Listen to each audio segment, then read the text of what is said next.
Hi, I'm Pattu from freefincal. In this video, let's talk about Nifty Next 50 index funds and a simple way to look at the tracking error and which has got the lowest tracking error. Of course, there are quite a few funds here, about 5-6 of them, but not many of them are old. The oldest passive fund tracking the Nifty Next 50 is the Nippon India Junior Bs. It was, it was started in February 2003 by Benchmark, I think, and then it went to Goldman Sachs, and from Goldman Sachs it went to Reliance. From Reliance has come to Nippon India. I have already reviewed it in detail. I think I've already also made a video on this. I've compared the ICICI Nifty Next 50 index fund versus the Reliance ETF Junior Bs by looking at its price fluctuations.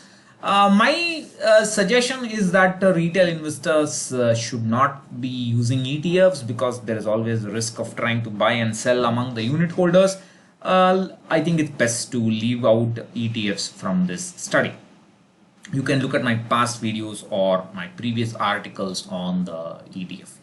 So these are the index funds on the last 1 year return. The Nifty Next 50 total returns is given minus 8.2% in the last year ending 5th June.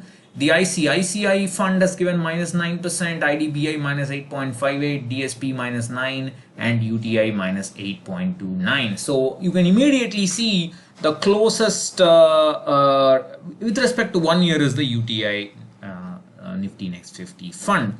So we will define the tracking error as the index return, which means total returns index, dividends included. So index return minus the index fund return. So that should be, it will be better if it's always positive, which means that the index has got more return because of the expenses and so on. And even if it's a little bit negative, it should be only small. It should be as small as possible, even if negative. And if you look at the 1 year tracking error, you can see the ICICI is 0.82%, IDBI 0.33%, DSP 1%. That's a little too much. UTI 0.05%. So that's very good. And if you look at closer durations, 1 month, 3 months, 6 months, 9 months, and so on, you can see the full data in the article. You can see that the UTI Nifty Next 50 fund has done quite well. You can see there's a small negative here, minus 0.062. 0.01, 0.05, 0.07. That's pretty good. But the ICICI fund over the last 9 months, 5 months, 3 months, and so on has been a pretty high tracking error. DSP has been very high tracking error. Definitely DSP is a no-no. IDBI, as we will see below, has been a neither here nor there kind of average kind of performance. And the oldest funds are the index funds are the ICICI and IDBI index funds. And you can see over 2 years, the ICICI fund has got a tracking error of 0.7%. That's a little too much. The IDBI has got only 0.26. And beyond that, there's not much of a difference between these two.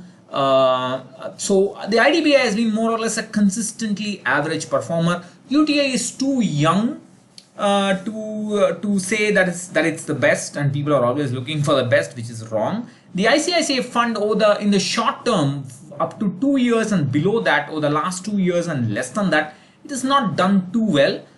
Maybe because of the higher AUM, I don't know.